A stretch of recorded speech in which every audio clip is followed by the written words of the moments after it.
He came home early, expecting silence. But what he saw shattered everything he believed. A powerful betrayal, an unexpected truth, and a woman who held the key to his redemption. Stay with me, because the twist will leave you speechless. This is not just a story about a billionaire. It's a story about falling, forgiving, and finding what truly matters. Watch till the end. You won't believe how it ends. Before we begin this incredible story, make sure to subscribe and click the bell icon so you never miss a moment of our powerful, life-changing content. Like and share this channel with others, because this is more than just storytelling. Each tale carries a profound moral lesson designed to inspire, uplift, and transform. Billionaire comes home early and cannot believe what he saw. Shocking twist. I remember the rain that evening. It was not just falling, it was weeping. Like the sky had tasted grief. The gravel crunched beneath the tires as I turned onto the private drive. My hands were still trembling from the investor call. The deal had collapsed. A 2-year chase gone in 60 seconds. I had built empires from nothing. But that night, I felt like the boy who once sold bread in a slum alley. Beaten down. Empty. Alone. I was not supposed to be home that early. But failure has a way of rushing you back to silence. When I opened the front door, I heard something I had not heard in months. Laughter. Soft. Carefree. Familiar. I stepped into the living room. And there she was. Anna. Sitting cross-legged on the floor. Laughing with my mother. Holding the old photo albums I had locked away in grief. She did not hear me. Neither did my mother, whose memory had been slipping like sand through fingers. For the first time in years, she looked alive, present, happy. And the woman responsible was Anna. The woman I had once fired. The woman who had told me to stop pretending my money could buy back my soul. I leaned quietly against the wall, listening, watching. Anna's voice was calm, filled with that gentle steel I never truly noticed when she worked for me. She was showing my mother a picture of my father, telling her the story I refused to speak about. The night we lost everything. I had buried that night. The fire, the screams, the boy I once was. But Anna had found it. And more than that, she had healed it. And yet, I had walked away from her months ago. Called her unprofessional when she challenged me in front of the board. Told her she did not understand what it meant to fight from the dirt. But she did. Far more than I ever had. I wanted to speak. To fall to my knees. To ask her how she forgave someone like me. But then my phone buzzed. It was an alert. My account, frozen. The betrayal had come full circle. Jared, my childhood friend. The man I trusted with my shares. He had taken control. Everything was gone. Everything, except what I was looking at in that room. Anna turned her head. Our eyes locked. She froze for a moment. Then stood. There was no anger in her gaze. Only something that shattered me deeper than rage ever could. Understanding. She stepped forward. Took the phone from my hand. Looked at the screen. Then, without hesitation, she whispered, "You are not alone in this. Not anymore." Her fingers were rough. Like someone who worked, not someone who watched. And when she held my hand, I felt something I had not felt since my father died. Strength. Quiet. Unyielding. I wanted to speak. To explain everything. But she spoke first. "Come sit. You need to hear what your mother just remembered." I followed, stunned. And what my mother said next shook the very foundation of who I thought I was. She looked at Anna, then at me, and whispered, "He is not your enemy, but your test." The one your father warned me about before the fire. My heart stopped. What do you mean? I asked. She smiled faintly. Your father knew someone would come and take everything from you, so you could finally understand what matters. Anna tightened her grip on my hand. I turned to her. She did not blink, did not flinch. and in that stillness, I understood something. I had been chasing towers, when the real strength had been in the foundation I had ignored. I stared at my mother. The wrinkles on her face were deeper now.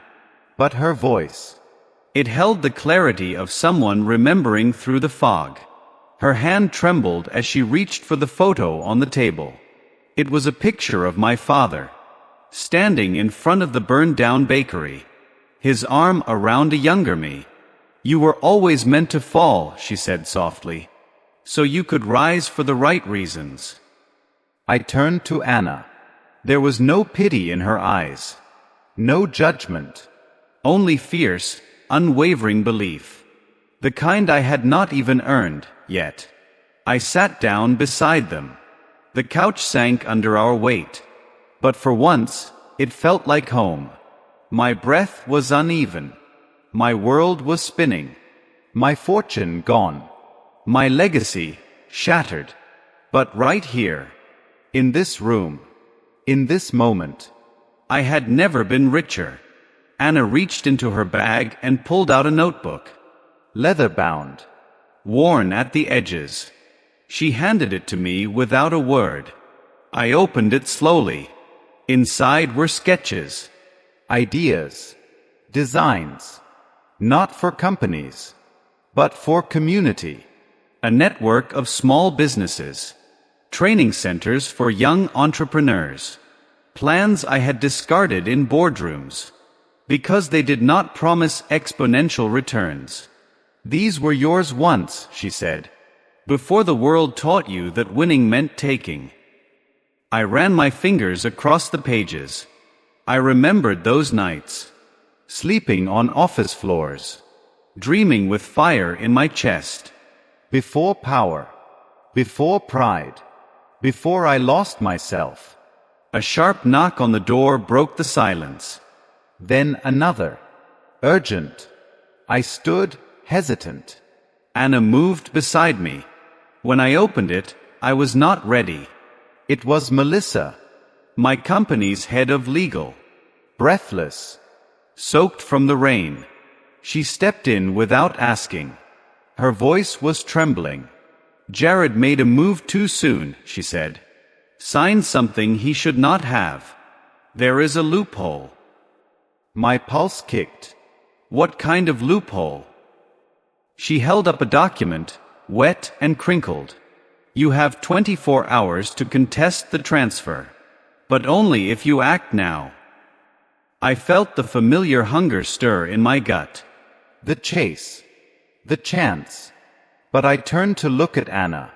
She said nothing. Her silence was louder than any advice. I faced Melissa again. And for the first time, I hesitated.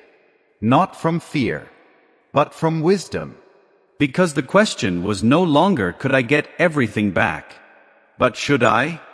The fire in me, the one that once devoured everything in its path, flickered now with a strange restraint. Not weakness, wisdom. I took the document from Melissa's hand. The ink was smudged, but the meaning was clear. Jared had overstepped. There was an opening, a chance to strike, to take back the empire he thought he had stolen. But then, my gaze drifted back to that leather notebook, to the plans, to the person I used to be, and to Anna, who stood there, still and silent, letting me decide, not pressuring, not guiding, just believing. It broke something inside me, the part of me that needed to win at all costs. I walked to the fireplace. The pages in my hands were legal gold. Power, revenge, a return. and I threw them into the flames. Melissa gasped. Anna did not. The fire swallowed the paper with a soft hiss. A lifetime of ambition, turning to ash. You just gave up everything, Melissa whispered, staring at me like I had lost my mind. No, I said quietly. I just reclaimed it. I turned to Anna. I do not want it back that way. Not through war. Not through another betrayal. She stepped closer. Her eyes glistened, but she smiled. And for the first time, I realized what love was. Not possession. Not perfection. But presence. A knock came again. Slower this time. Almost unsure. I opened the door. It was Jared. His face was pale. His eyes, wild with desperation. Behind him, reporters had begun to gather at the gate. He was shaking. You saw the news, he said. I made a mistake. He looked past me. At Anna. At my mother. He lowered his voice. I need your help. My jaw clenched.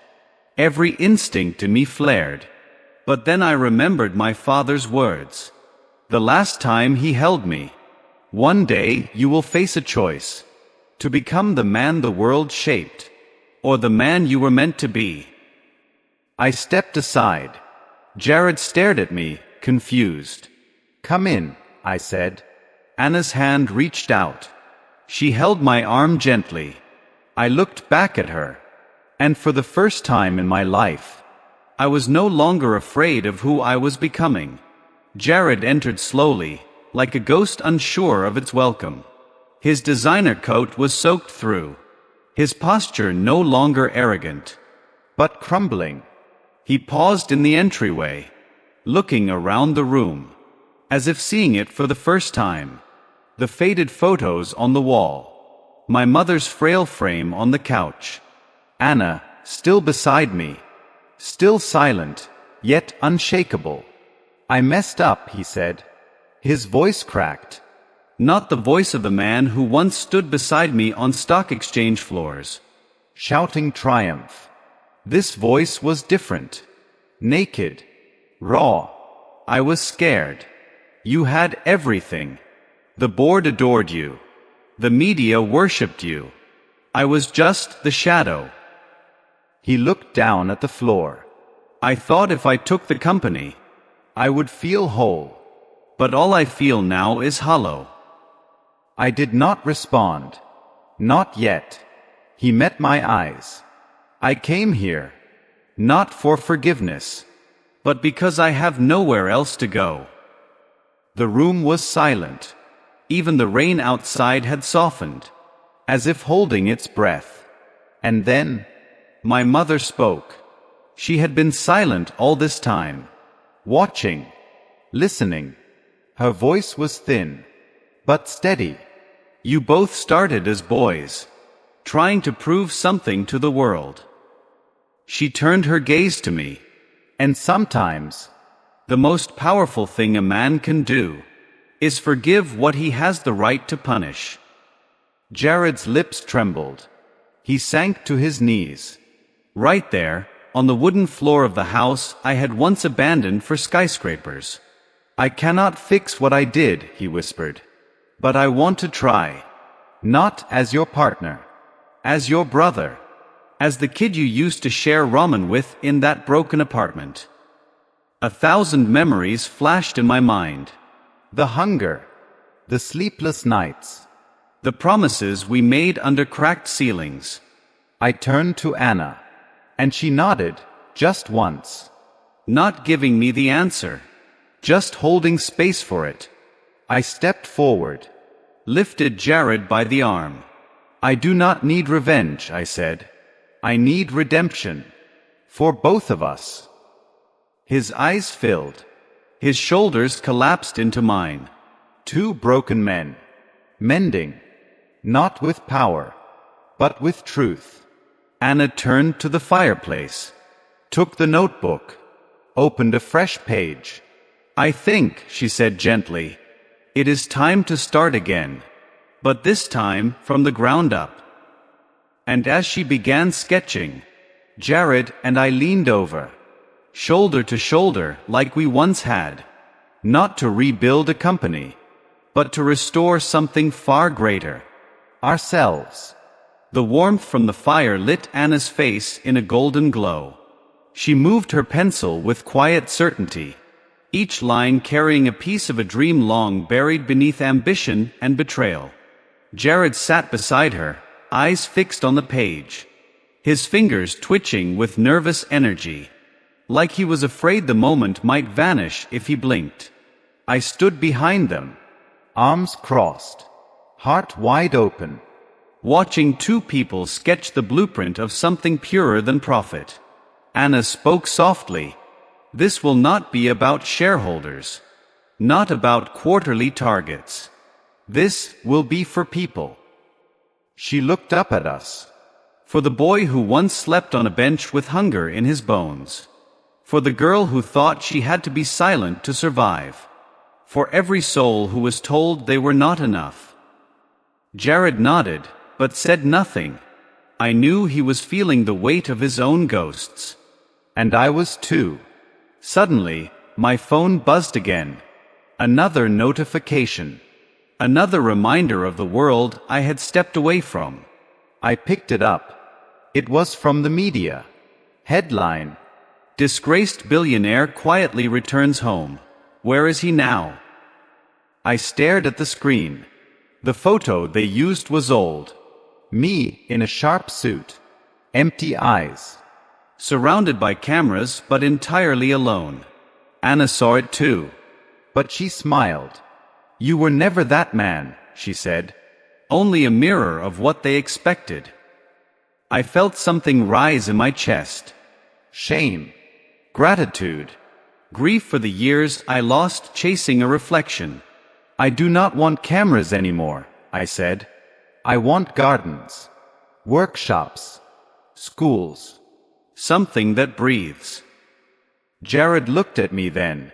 Tears held back by pride. Let me help build it, he said. I will work. I will learn. No shortcuts. No ego. I nodded. No handshake. No dramatic embrace. Just understanding. And in that quiet, Anna tore the first page from her notebook. She handed it to me. It read, The Foundation Project. And underneath, built not for power, but for people. I placed the paper gently on the table, as though it were sacred. Because to me, it was. Then Anna whispered something that changed everything. There is one more thing you need to know, she said. I turned. Her eyes held something deeper now. Not fear. Not anger. But truth. She placed her hand gently over her stomach. And in that small gesture, my world tilted again. I opened my mouth. But the words failed me. I wanted to tell you, she said softly. But you needed to find yourself first. And in that moment, everything else, the headlines, the lawsuits, the money, vanished. There was only her, and the quiet beginning of something new. The room felt impossibly still. Time itself seemed to pause, held by the weight of her words. Her hand remained over her stomach, and though she said nothing more, I could hear everything in the silence. My breath caught. My heart pounded with the force of 1,000 regrets, and 1,000 hopes I had buried long ago. I stepped toward her, each footfall as uncertain as the man I had once been. Is it? My voice cracked. I swallowed. Tried again. Is it mine? Anna's eyes softened. Tears welled but did not fall. She nodded. Yes. One word. But it shattered the world I thought I knew. I looked at Jared, who stood frozen, emotion written all over his face. Guilt. Shock. Maybe even shame. He backed away. as if sensing this part of the story was not his to stand inside. Anna's hand trembled. I reached out slowly, Took it in mine. When? I asked, barely above a whisper. She looked down, voice shaking with something deeper than fear. The night before you pushed me away. Before the boardroom. Before everything. A flash of memory struck me like lightning. That night. The way she touched my hand when I looked so lost. How I ignored her softness, wore my pride like armor, and walked into war without looking back. I thought I could raise the child without you, she continued. And I would have. But then, your mother needed someone. And I stayed. Not for you. But for her. For who she still remembered you to be. Tears stung my eyes. I tried to speak, but Anna raised her other hand and gently touched my chest. You do not need to say anything, she said. Not yet. But I did. I had to. I dropped to my knees in front of her. Not in drama, but in reverence. For what she had carried. For who she had become. And for what I had failed to see. I was blind, I said. To love. To meaning. To you. Her lips quivered, but she stayed still, letting me break open without judgment. I want to be better, I whispered. For you. For the child. For the boy I once was. For the man I still hope I can become. Anna looked down at me, and for the first time since I lost everything, she knelt too. Beside me. With me. Together. And then I felt it. Not a flicker. Not a spark. But a steady warmth. Like the beginning of home. The fire behind us crackled softly. My mother, now quietly asleep on the couch, smiled in her slumber. Jared stepped out of the room, closing the door gently behind him. Giving space. Giving peace. I laid my forehead against Anna's, tears falling freely now, and she whispered, "This is your second chance. Do not waste it." The following weeks unfolded like dawn after a storm. Not sudden, not blinding, but steady, quiet, earned. Jared stayed, not out of obligation, but redemption. He worked on the first learning center with his own hands, mixing cement, carrying bricks, telling his story to anyone who needed to hear that failure was not the end. My mother smiled more. She began remembering the names of flowers, of old neighbors, of moments I thought were lost forever. And Anna. She blossomed in ways I had never seen, not just as the woman I once wronged, but as the soul who had waited, not for me, but for truth. When our child arrived, it was raining again, but this time, the sky did not feel heavy. It felt cleansed. I held my daughter. Skin soft like hope, eyes too wise for someone so new. And I whispered to her, "You are not my legacy. You are my lesson." Because I had learned that wealth means nothing without character. That power is hollow without purpose. That love, real love, is not something you chase. It is something you choose. Every day. We opened the first foundation project 6 months later. It stood where my first company once did. Same land. Very different soil. This time, it grew people, not profits. And when I stood at the ribbon-cutting ceremony, Anna beside me, our daughter in her arms, Jared in the crowd, I did not feel like a billionaire. I felt like a man. Finally. Moral lesson. True success is not what you build with your hands, but who you become in the process. Money can buy privilege, but only pain, forgiveness, and humility can build character. The people we hurt are often the mirrors we fear to face. And healing begins the moment we stop running from them. No matter how far we fall, there is always a way back. If we are brave enough to love, to forgive, and to start again. Thank you for listening to this heartfelt story. If it moved you, share it, comment below, and let someone know. You are never alone.